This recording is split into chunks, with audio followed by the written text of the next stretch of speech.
tout cas, déjà, une première fois, merci beaucoup d'être venu au sein de notre assemblée, la Grâce Divine. Nous sommes très contents de vous avoir reçus et sincèrement, vous nous avez apporté de la bonne parole et je pense que toute l'assemblée est sortie de là, grandie et puis on mettra ce qu'on a appris pendant ces 3 jours. Le jeudi, c'était les couples. Non, le vendredi, pardon. Le vendredi, c'était les couples. Hier, c'était les serviteurs, enfin les personnels du service de l'Église. Et aujourd'hui, vous nous avez encore une fois partagé. En tout cas, pour cela, nous vous remercions. Et voilà, on tient à partager ce court moment avec vous. Si vous pouvez encore nous apporter quelques éléments qu'on n'a pas pu avoir durant ces 2-3 jours. Merci pour cela. Je pense que c'est bien, nous sommes une église. L'église a ses principes, l'église aussi a son organisation. Une église qui n'a pas une organisation est une église qui n'aura pas vraiment une ligne de marche. Bon, je pense que ce qui nous intéresse maintenant, c'est de savoir sur les ministères d'appui. Selon ce que je vais évoquer ça plus. Mais avant de venir là-bas, il faut savoir que tout chrétien était ministre. Amen.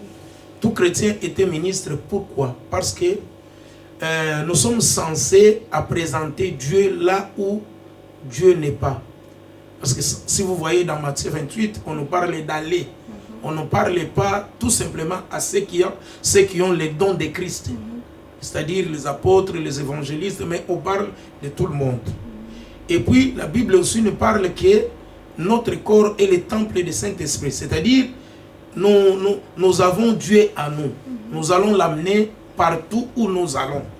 Cela veut dire, si je suis quelque part, je ne dois pas cacher mon Dieu. Il faut que je présente ce Dieu-là à des personnes qui sont là. C'est-à-dire, nous sommes des ministres. Ministre, c'est celui qui travaille pour le compte d'autres. C'est-à-dire, nous travaillons pour Dieu. Donc, ça, c'est la première chose. Et la deuxième chose, quand nous allons dans Éphésiens 4, de 11 à 12, nous avons ce que nous appelons les dons de Christ, mais à un objectif. Quand nous parlons des ministères, les 5 ministères que nous allons trouver là-bas. Ça sont des gens que Dieu avait déjà préparés, choisis. Et ces gens-là ont une mission dans un groupe. Groupe de qui? Groupe des gens de l'église. Et quand on parle de l'église, on ne parle pas les 4 murs. Ce n'est pas l'église locale. Parce que nous allons parler de l'église locale. Donc on parle que ces gens-là ont une mission de perfectionner les membres de cette église. C'est-à-dire ceux qui sont mis à part le monde. C'est-à-dire les gens qui se sont retranchés du monde pour suivre Dieu. Ces gens-là. Donc nous parlons de l'église universelle. De l'église universelle. Alors, en cela, vous allez comprendre qu'il y a aussi un siège. Les sièges que nous appelons les temples. Là où les chrétiens se réunissent. Et les chrétiens ont la possibilité d'inviter aussi d'autres personnes qui ne sont pas chrétiens, de comprendre ou de bénéficier aussi l'amour de Dieu. Et c'est ce que nous appelons l'église locale. Nous avons l'église universelle, qui est l'ensemble de tous les chrétiens, sans dénomination. Et nous avons aussi l'église locale. Dans l'église locale, il y a les ministères aussi qui fonctionnent là-bas. Et dans ces ministères, il y a aussi un leader, c'est-à-dire celui qui doit chapeauter tout le monde. C'est comme les responsables. Et ces responsables-là, c'est lui qui est appelé à paître les brebis. Donc les gens qui viendront là-bas. Parce que chacun a sa mission. Donc celui-là, c'est un pasteur. Il peut être un évangéliste, un apôtre, mais quand il fait la mission, peut-être où il assume la responsabilité de paître les brebis dans une église locale, il devient aussi pasteur. Nous disons pasteur, pourquoi? Parce que il fait cette mission. Mais maintenant, quand on parle des ministères d'appui, c'est-à-dire on parle de l'organisation qui se fait dans une église locale. Parce que celui qui est comme pasteur, pour mieux diriger, parce que ça c'est le ministère de direction. Celui qui est appelé à diriger, il a besoin de gens pour l'appuyer. Il a besoin de départements qui vont fonctionner pour aider la mission qu'il a. Parce que lui-même ne saura pas. Parce que quand vous remarquez même les disciples, quand ils étaient ensemble, il y a eu un problème qui s'est passé pour le partage des biens, le partage des choses. Bon, les disciples, les apôtres se sentaient vraiment un peu trop chargés. Trop chargés, pourquoi? Parce que ils sont appelés à faire le ministère de la parole et de la prière. Alors, entrer encore, à commencer à partager des choses, je pense que c'est une charge de plus.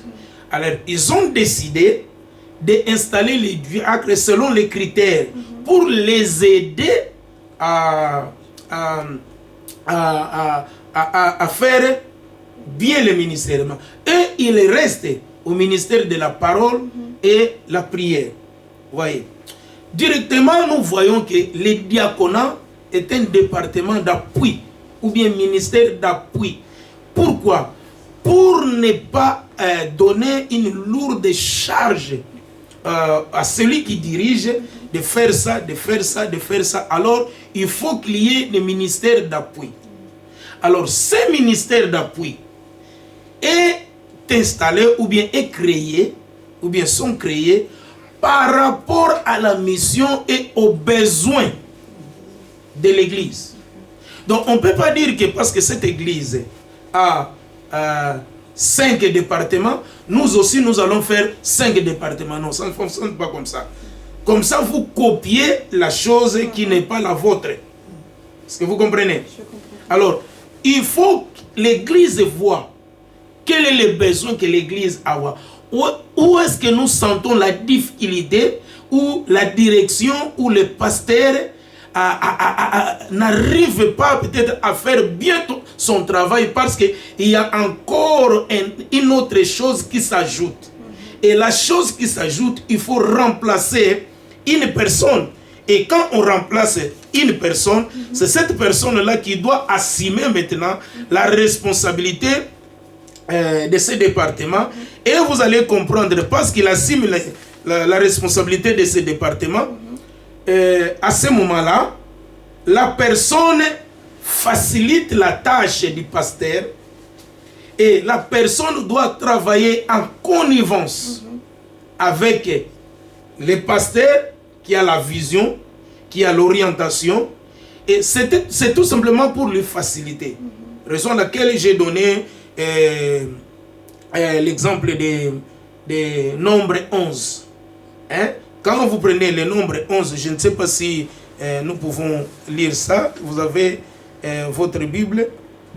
Quand vous prenez le nombre 11, le verset 17, vous allez comprendre que Dieu qui a donné la vision ou la mission, il a mis son esprit à le pasteur de diriger, d'orienter des choses, de perfectionner le peuple et de créer l'édification. C'est-à-dire, quand le pasteur travaille, c'est pour un souci. C'est-à-dire, amener le peuple de Dieu à l'édification, c'est-à-dire à la statue parfaite de Jésus-Christ. Vous savez, donc il fait ce travail de paître les brebis. Alors, mais le pasteur là qui travaille a un esprit de Dieu. C'est-à-dire, Dieu a mis son esprit à ces pasteurs-là pour travailler au compte de Dieu. Alors, quand nous lisons dans 11 et dans Nombre 11 et 17, vous pouvez lire ça. Vous allez comprendre une chose qui est là. Je descendrai, pardon, je lis au nom de Jésus. Amen. Nombre 11, verset 17. Vous m'entendez? Oui. Je descendrai et là je te parlerai.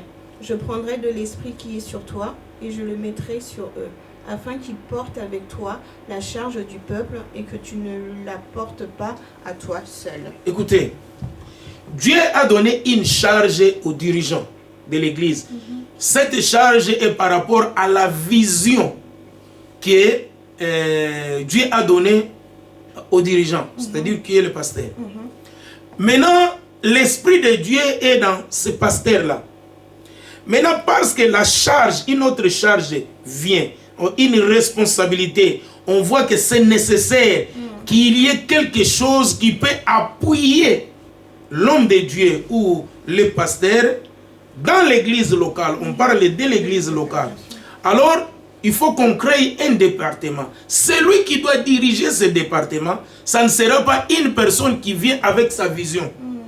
Une personne qui vient avec ses méthodes ou ça. Non. C'est une personne qui a le même esprit que le pasteur. Raison à laquelle vous voyez que Dieu a dit à Moïse, amène ces gens, je descendrai, je prendrai l'esprit qui est à toi, l'esprit qui est ton pasteur. Ce n'est pas vous venez avec votre esprit. Non, l'esprit qui est ton pasteur, il doit donner ça aux gens qui vont assumer la responsabilité. Vous voyez ça? Donc, c'est ça. Et c'est la même chose aussi que Jéthro avait dit. Quand vous lisez dans Exode 18, de verset 13 à 27, vous allez comprendre que Jéthro avait compris le travail que Moïse faisait. Bon, il a vu que, mais Moïse, oui, tu travailles, il y a du succès, c'est bien, mais tu dois te fatiguer avant. Parce que Jéthro n'a pas voulu que Moïse se fatigue avant. Il a dit, bon, parce qu'il a vu Moïse, il fait ce travail, il rassemble encore des gens, il devient un juge, il commence à juger le problème du peuple qui était là. Il dit, Moïse, tu es appelé à conduire le peuple vers une destination. Et commencer à s'asseoir aussi avec le peuple, traiter leurs problèmes, tu deviens comme un juge, ça sera de trop. Prends dans ces groupes-là les hommes, fais les équipes de 10, de 100, de 1000, donne la responsabilité. Ces gens-là vont faire ce travail et ils vont vous amener les rapports. Comme ça, ce travail, vous n'allez pas le faire seul. Donc c'est comme ça que se créent les départements que nous appelons les ministères d'appui. Peut-être vous allez me demander combien de départements que nous pouvons créer à l'église. Je ne sais pas te dire combien. Pourquoi? Selon les besoins. Quels sont les besoins que vous avez? Est-ce que vous avez besoin d'un département de louange? Si c'est oui, pourquoi? Donc ce sont des choses que l'église locale doit comprendre. Pourquoi nous avons? Et ceux qui seront là, la Bible nous dit aussi, ceux qui adorent, adorent en esprit et en vérité. C'est quel esprit? C'est l'esprit que Dieu a pris aux leaders et il a mis aux adorateurs. C'est le même esprit. Vous comprenez? Parce que nous avons une chose dans 1 Corinthiens, 10, je pense. La Bible nous dit, mettez à côté vos disputes, vos discussions. Marchez tous dans la même direction et ayez le même esprit, parlez la même chose, le même langage. Bien aimé, cela veut dire, si vous n'avez pas le même esprit, chacun ira dans sa direction. Voyez, alors les départements, il faut faire attention aux départements. Parce qu'il y a beaucoup de gens, ils pensent que parce que j'assume la responsabilité de ce département, je deviens un ministre indépendant. Parce qu'on dit que moi aussi j'ai le ministère. Non, non, non, non, non. Ça ne fonctionne pas comme ça. Tu dépends du pasteur. Parce que pendant que Moïse était là, Josué n'était pas appelé serviteur de Dieu. Il était serviteur de Moïse. pendant que Élie était là, Élisée n'était pas le serviteur de Dieu, mais était le serviteur d'Élie. Cela veut dire, tout ce que nous faisons, c'est sous responsabilité du dirigeant, qui est le pasteur. Cette chose-là, ma fille, il faut bien noter cela, parce que ça mène beaucoup de confusion. Et je peux dire aussi, quand vous regardez même dans 1 Timothée 3, hein, vous lisez ça très bien, on nous donne des critères, des gens qui peuvent servir. Il faut qu'ils soient des gens irréprochables, dignes des comportements, des habitudes. Et les gens là ne peuvent pas être de nouveaux convertis, ne peuvent pas être abonnés ou se donner du vin, de l'ivrognerie. Donc ce sont des gens vraiment qu'on les met, qu'on les choisisse vraiment avec les doigts. C'est-à-dire d'ailleurs pour les diacres. Est-ce que vous savez que le diacre est exposé à l'ensemble pour choisir qui a un bon comportement? Mais maintenant, je regrette parce qu'il y a beaucoup d'assemblées, on met des diacres parce que le diacre, celui-là, a eu beaucoup de temps à l'église. Mais ça ne suffit rien. Donc il faut qu'il y ait un bon comportement. Raison à laquelle je vais encore enlever l'autre équivoque. Parce que dans tout ce que nous faisons, à l'église, il y a la forme et le fond. La forme, c'est la façon qu'on se présente, c'est l'aspect extérieur de ce que nous sommes. Donc, vous voyez, beaucoup de gens, mais que ce soit des serviteurs de Dieu, des hommes de Dieu, les gens qui assument les départements dans des églises, ils veulent se présenter dans la forme. C'est-à-dire, je suis comme ça. Donc, vous voyez que la forme est confuse. C'est-à-dire, quand vous regardez cela, vous allez voir, c'est la même chose que le monde fait. Raison à laquelle vous voyez qu'il y a des choses, tu regardes, tu regardes, tu dis, oh, ça c'est le monde ou pas le monde. Vous savez, je vais vous faire rire. Un pasteur, ça c'est une réalité, d'un pasteur que sa maison était à côté d'un bar. Et chaque fois, il y avait des musiques. Il y a eu des musiques et tout ça. On mettait les musiques du monde. Bon, vous voyez que ces musiques-là entraient aux oreilles du pasteur. Et quand le pasteur est venu à l'église, on faisait l'adoration et tout ça. Et le pasteur a voulu proposer une chanson. Il a dit, est-ce que vous pouvez chanter cette chanson ici? La chanson que le pasteur dit, c'est la chanson du monde. Et toute l'église a crié, hé, pasteur, pasteur. Vous savez, le pasteur lui-même était confus parce qu'il ne savait pas. Parce qu'il dit, oh, c'est quoi au fait? Vous voyez, parce que le pasteur est emporté par la forme. Bon, s'il comprenait le fond des messages qui se trouvaient dans la musique là, je pense qu'il ne pouvait pas faire cela. Alors, la forme nous ennuie beaucoup. Et vous allez prendre, par exemple, vous voyez les gens, bon, les intercesseurs, oui. Mais ils sont intercesseurs. Pourquoi et comment? Quels sont les critères des intercesseurs? Vous savez, les intercesseurs, ce sont des combattants préparés. Parce que ce sont des gens qui arrachent des gens au monde des ténèbres par la prière. Ce sont des gens qui changent l'histoire de l'église et des gens par la prière. Ce sont des gens qui combattent. Alors si vous voulez combattre l'ennemi, il faut qu'il te soit préparé spirituellement. Mais aujourd'hui, vous allez remarquer qu'il y a des intercesseurs qui se disent intercesseurs. Mais sa vie, vous remarquez, mais c'est un danger. Parce que les esprits que vous chassez chercheront un corps pour habiter.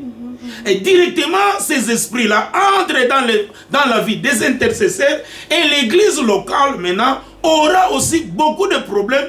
Alors, vous avez le problème de l'église, que vous trouvez la solution, et vous aurez aussi le problème des intercesseurs qui sont envoûtés par les esprits qui sont sortis quand vous les avez chassés. Vous comprenez? Raison à laquelle, même les départements d'intercession, ce n'est pas n'importe qui. Ce n'est pas n'importe qui.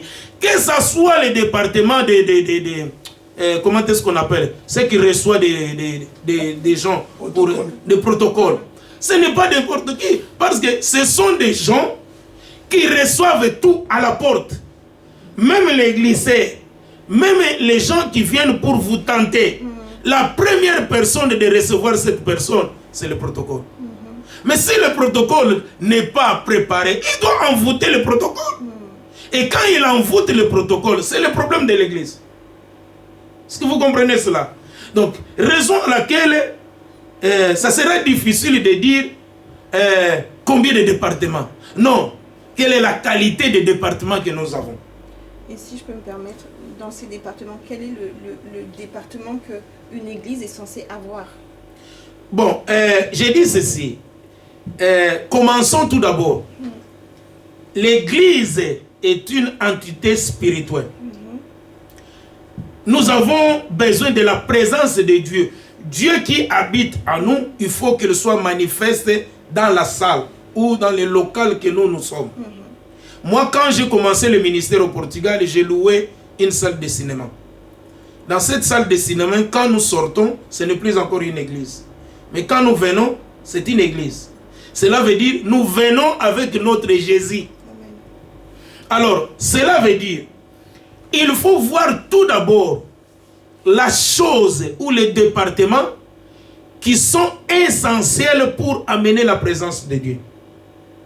Par exemple, la louange et l'adoration. C'est très important parce que Dieu habite au milieu de louanges. Vous voyez? Alors, il faut qu'il y ait des gens qui nous préparent, qui nous communiquent, qui appellent la présence de Dieu là où nous avons, par la louange et l'adoration. Alors, Dieu est spirituel. Il ne peut communiquer qu'aux gens spirituels. Raison à laquelle il faut tailler aussi les groupes, et ces groupes-là, à la dimension spirituelle. Vous comprenez? Ça, c'est très important. S'il n'y en a pas, ça sera mieux ou bien de claquer des mains, de faire ça, mais un homme spirituel conduit ce département. Vous voyez, c'est très important. Nous avons, la Bible nous dit, notre combat n'est pas charnel et spirituel. Cela veut dire, nous allons chaque fois combattre spirituellement. C'est-à-dire qu'il faut qu'il y ait aussi un département de l'intercession qui doit nous amener à prier, à communiquer cette prière, à nous faire entrer dans les combats. Parce qu'il y a des choses que nous allons menacer dans la prière. Est-ce que vous comprenez? Donc ça aussi c'est très important. Très important. Vous voyez? Il y a aussi un autre département. Moi je juge aussi utile. Par exemple le département de la parole aussi. Parce que il y a, je ne sais pas, par exemple moi je préparais aussi les prédicateurs, ceux qui vont prêcher. Je leur enseigne, je leur montre comment est-ce que tout ça, je leur encadre. C'est aussi un département. Pourquoi? Parce que nous avons aussi besoin de la parole. Il y a des gens, il faut qu'ils savent comment présenter ou comment se communiquer ou comment présenter le message. C'est aussi bien. Et après, nous voyons aussi d'autres départements qui peuvent être utiles. Par exemple, des mamans, si c'est nécessaire, des papas, des jeunes. Mais je crois aussi que c'est nécessaire d'encadrer ces gens-là. Mais ce que j'insiste, c'est donner à une personne spirituelle, non une personne par sentiment. Pourquoi? Parce que ça vient aider la direction, le pasteur à bien travailler, à bien réaliser son objectif ou sa vision. Et peut-être je peux terminer dans quelques mots de dire ceci, avant de répondre à quelques questions qui sont là, parce que nous restons avec 5 minutes peut-être. Il faut savoir aussi que les gens qui sont là, dans les départements, il faut, quand il y a une vision, il faut qu'ils maîtrisent bien la vision de l'Église. Qu'ils savent très bien aussi la mission et l'objectif que l'Église veut réaliser dans la vision. Et ces gens-là du département doivent créer une dynamique. Dynamique pour essayer un peu d'aider la vision qui est dans l'église de se réaliser. Donc, ils ne vont pas faire des choses tout simplement comme ça, mais ce sont des gens qui vont créer les dynamiques. Parce que nous sommes là d'aider la mission que le pasteur a. Le pasteur, Dieu l'a mis l'esprit. Et cet esprit-là, comme nous avons lu, Dieu a pris cela, a mis aussi à ceux qui vont diriger. Donc on ne met pas une personne par sentiment ou bien parce qu'il est membre de la famille ou parce que non. Parce que si vous allez au sentiment, vous allez détruire la mission. Donc je pense que c'est ça. Et je vous répète aussi ce que je vous avais dit. Il faut faire attention. Quand je vous ai parlé du serpent, j'ai dit que le serpent, Dieu a maudit le serpent et il a dit, tu mangeras de la poussière.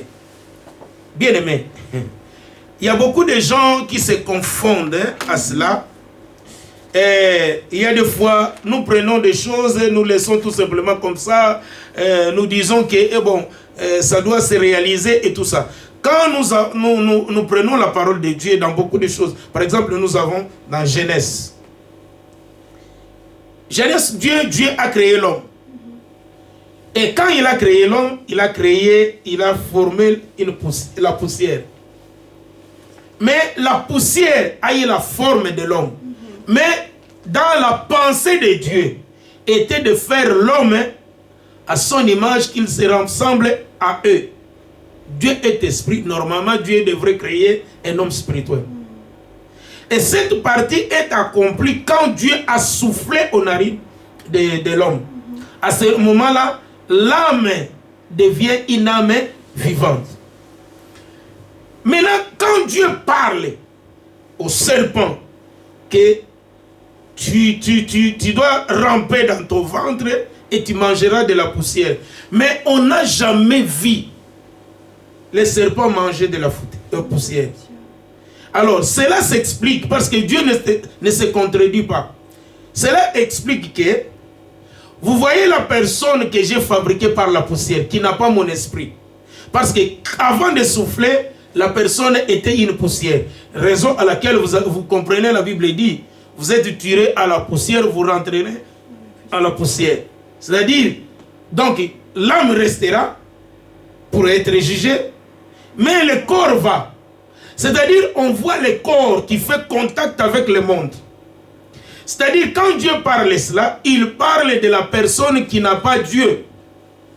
Et cette personne-là, c'est une poussière que le diable peut le dévorer dans tout moment parce qu'il n'a pas Dieu, il n'a pas la protection. Alors, je ne peux pas mettre un leader, celui qui dirige le département, une personne qui est poussière. Non.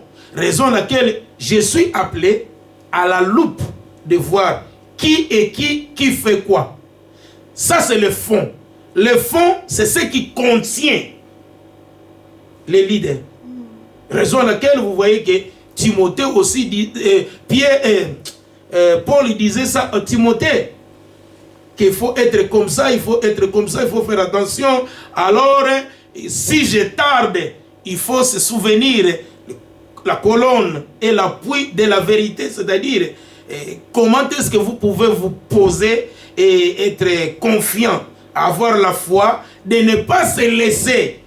Garde-toi. C'est comme s'il dit que protège-toi de tout ce que tu feras parce que la mission est grande.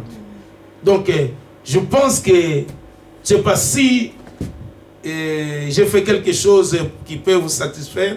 S'il n'y en a pas, peut-être s'il y a une question, on peut essayer un peu de dire ça. Non, mais je pense que vous avez tout dit. Et le peu de questions qu'on avait préparées, tout a été dit. Ok.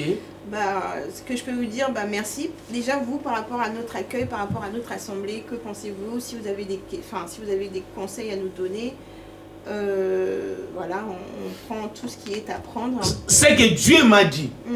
Je vais être clair. J'allais dire ça au pasteur, mais comme vous avez posé cette question, il dit, Dieu m'a montré l'église. Il a dit, regardez, la plupart des gens croisent les bras. Mais ils ne savent pas ils ont la potentialité de changer l'histoire de cette ville. Regarde, raison à laquelle je dis, il faut motiver tout le monde de travailler. Tout le monde est important. Ce n'est pas parce que tu n'assumes pas un département ou tout ça, non, que tu n'es pas utile. Raison à laquelle Dieu m'a dit de parler que tout le monde est ministre. Tout le monde. Alors, il faut dire, il faut sensibiliser à l'église qu'on ne vient pas ici pour accompagner les autres. On ne vient pas ici tout simplement pour chercher à résoudre ton problème. Mais Dieu veut que tu aies une expérience avec lui et que tu partages cette expérience avec les autres. C'est ça. Merci, on reçoit. Okay. Merci beaucoup. C'est passé, on a terminé?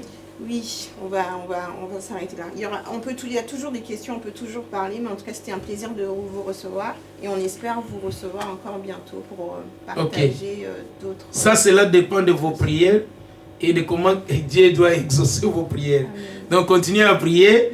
Mais nous sommes des soldats et nous allons partout où Dieu nous envoie. Donc, nous ne sommes que des serviteurs, des simples instruments. Donc, je ne suis pas plus grande que votre pasteur ou d'autres personnes. Non. Je ne suis qu'un simple. Hein? Le minimum de tout. Donc, on ne fait que ce que Dieu veut de faire. Donc, nous sommes là.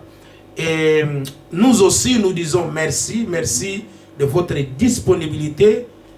L'accueil de l'église. Nous avons senti qu'il y a quelque chose qui doit changer. Et je vois déjà votre salle petite. Donc cette salle, je pense que vous allez penser encore plus. Ne soyez pas confortable ici, parce que ça doit vous limiter. Ça doit vous limiter. Commencez à penser aux choses grandes. Vous savez, je vous ai prêché que Dieu préparait David à des choses grandes. Parce que quand il luttait avec les lions, l'ours, il n'avait pas la taille de ces animaux. Mais Dieu lui préparait. Or, Dieu savait qu'il allait confronter Goliath. Donc, vous aussi, il faut que vous vous préparez à cela. Si vous faites cela, je pense que votre Dieu exaucera aussi votre prière, ou bien vos prières, et vous allez marcher de victoire à victoire. N'oubliez pas que Dieu a dit d'étendre notre tente, de pousser la corde. Donc, ne soyez pas confortable. Vous savez comme un homme, homme n'est pas satisfait. Si il demande 10 livres ou 10 euros, vous lui donnez 10 euros, demain il vient pour 15. Vous lui donnez 15, demain il vient pour 30. C'est ce que vous allez faire. C'est votre papa. Quand vous voyez que papa, c'est encore trop petit, augmente. C'est encore trop petit, augmente. C'est comme ça qu'on part avec Dieu. Que Dieu vous bénisse. Amen. Merci, que soyez bénis aussi. Amen. Et merci au pasteur aussi, parce qu'à chaque fois, il nous apporte, à travers les invités, on reçoit. Et merci de choisir les bonnes personnes, pasteur. Donc il faut souligner aussi. Nous aussi, nous disons merci au pasteur Richard, sa famille, l'église, vous tous, parce qu'on lisait vraiment notre réception dans vos figures. C'est-à-dire, parce que vous nous avez acceptés, et pour cela, Dieu aussi s'est manifesté. Alors, si vous acceptez un homme de Dieu en qualité de ce qu'il est, la bénédiction sera aussi proportionnelle. Donc, raison à laquelle j'ai dit que continuez à être ouvert et Dieu aussi amènera beaucoup d'opportunités, mais saisissez des opportunités. Ne soyez pas tout simplement les gens qui écoutent, les gens qui veulent « c'était trop grave, c'était bien, ils se limitent. Hein? Donc non, ne faites pas comme la personne là, elle a amassé des choses. Elle a mis ça dans ses greniers. Elle a dit, mon âme repose maintenant parce que tu as beaucoup travaillé. Elle prend la chaise de fainéant, se met là-bas, et Dieu vient et dit, insensé, aujourd'hui je prends ton âme. Cela veut dire, il ne faut pas se reposer. Il faut travailler tous les jours, il faut continuer. il faut que la volonté de Dieu soit faite dans votre vie. Alors, je sais que pour les départements, je ne sais pas si vous en avez combien, mais ça, c'est ce qui vient au cœur. Ne mettez pas des gens pour mettre. Non. Donc, c'est une bombe à retarder. Demain, ça doit exploser. Mais si vous mettez de bonnes personnes, préparées, leur montrer comment est-ce qu'on travaille dans la collaboration, vous aurez du succès. Que Dieu vous bénisse. Merci que vous aussi. Amen. Amen. Merci. Amen. Amen.